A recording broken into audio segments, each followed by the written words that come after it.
വണ്ടിപ്പെരിയാറിൽ കാൽനട യാത്രികനെ ഇടിച്ചുട്ട ശേഷം സ്കൂട്ടർ നിർത്താതെ പോയതായി പരാതി. പെരിയാർ എസ്റ്റേറ്റ് ജീവനക്കാരൻ എസ് പാൽമുരുകനാണ് അപകടത്തിൽ പരിക്കേറ്റത്. നിർത്താതെ പോയ വാഹനത്തിനായി പോലീസ് അന്വേഷണം ആരംഭിച്ചു. കഴിഞ്ഞ ദിവസം രാത്രി 7 മണിയോടുകൂടിയാണ് പെരിയാർ എസ്റ്റേറ്റ് ജീവനക്കാരനായ എസ് പാൽമുരുകനെ കക്കിക്കവലയിൽ വെച്ച സ്കൂട്ടർ ഇടിച്ചുട്ടത്. ഇടിയുടെ ആഘാതത്തിൽ റോഡിലേക്ക് തെറിച്ചു വീണ പാൽമുരുകന്റെ തലയ്ക്ക് പരിക്കേറ്റു. തുടർന്ന് നാട്ടുകാർ ഇദ്ദേഹത്തെ വണ്ടിപ്പെരിയാർ പ്രാഥമിക ആരോഗ്യ കേന്ദ്രത്തിൽ പ്രവേശിപ്പിച്ചു.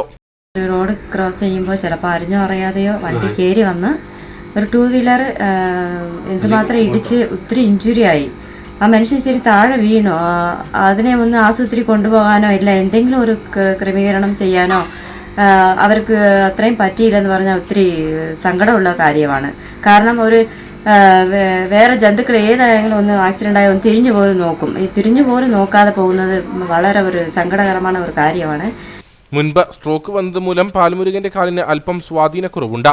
പരിക്ക് ഗുരുതരമായതിനാൽ നീണ്ട വിശ്രമം വേണമെന്നാണ് ഡോക്ടർമാർ നിർദ്ദേശിച്ചിരിക്കുന്നത്. എസ്റ്റേറ്റ് തൊഴിലാളികളായ ഈ കുടുംബത്തിന്റെ ജീവിതമാർഗവും ഇതോടെ പ്രതിസന്ധിയിലായിരിക്കുകയാണ്. പോലീസിൽ വിവരമറിയിച്ചതിനെ തുടർന്ന് ഇടിച്ചിട്ട് നിർത്താതെ പോയ വാഹനത്തിനായി അന്വേഷണം ആരംഭിച്ചു.